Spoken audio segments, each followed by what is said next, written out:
Hi, welcome to Maptive.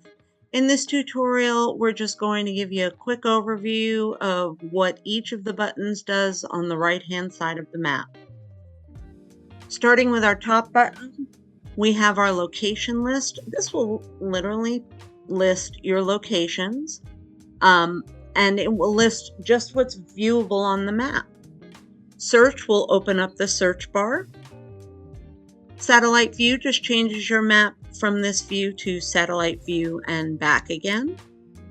My location will locate you on the map, provided you have location services turned on for your browser.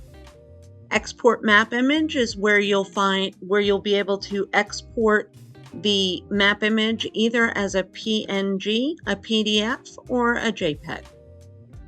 Distance calculator is next. This is where you can calculate straight line distance between 2 points or several points.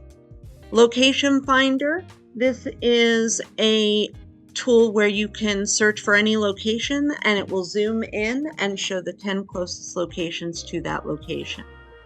The lasso tool allows you to lasso your markers or lasso an area.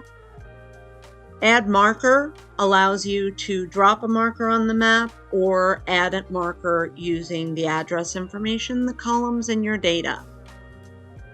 Export data allows you to export data. And this little guy is the Google guy. You can drop him on the map wherever you'd like and it will drop you in if there's a street view and show you what's around. That's everything on the right-hand side of the map. If you have any questions, please feel free to reach out to us. Thanks for watching. Bye.